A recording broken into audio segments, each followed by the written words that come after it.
अपने ही खून से लिखी हो चिट्ठिया, अपने ही खून से लिखी हो चिट्ठिया, बाबा मैं के बिना तरसे से तोहार बिटिया, बाबा मैं के बिना तरसे से तोहार बिटिया। अपने ही खून से लिखी हो चिट्ठिया, बाबा मैं के बिना तरसे से तोहार बिटिया, बाबा के बिना तरसे से तोहार बिटिया। सासू मोर नाही ससुर मोरे नाही, सासू मोरे नाही ससुर मोरे नाही, जेठानी देखावई बड़ी बड़ी अखिया, ठानी हो देखावई बड़ी बड़ी अखिया, बाबा मैं के बिना तरसे से तोहार बिटिया, बाबा मैं के बिना तरसे से तोहार बिटिया। अपने ही खून से लिखी हो चिट्ठिया रे, अपने ही खून से लिखी हो चिट्ठिया, बाबा मैं के बिना तरसे से तोहार बिटिया, बाबा मैं के बिना तरसे से तोहार बिटिया।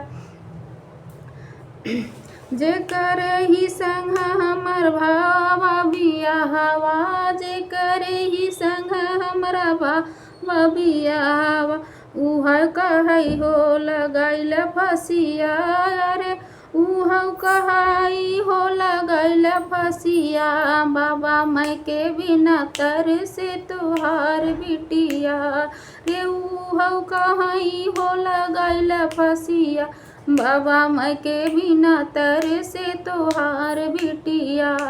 अपने ही खून से लिखी हो चिट्ठिया रे, अपने ही खून से लिखी हो चिट्ठिया, बाबा मैं के बिना तरसे से तोहार बिटिया, बाबा मैं के बिना तरसे से तोहार बिटिया।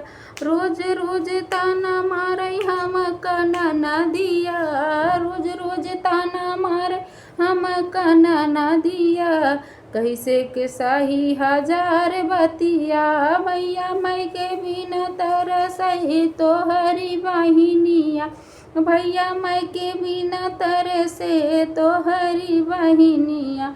अपने ही खून से लिखी है चिट्ठिया, बाबा मैं के बिना तरसे से तोहार बिटिया, बाबा मैं के बिना तरसे से तोहार बिटिया।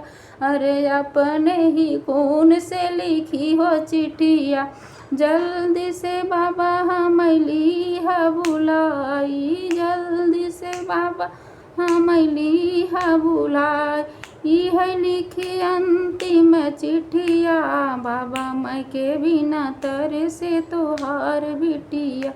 अरे यह लिखी वो अंतिम चिट्ठिया, बाबा मैं के बिना तरसे से तोहार बिटिया, बाबा के बिना तरसे से तोहार बिटिया।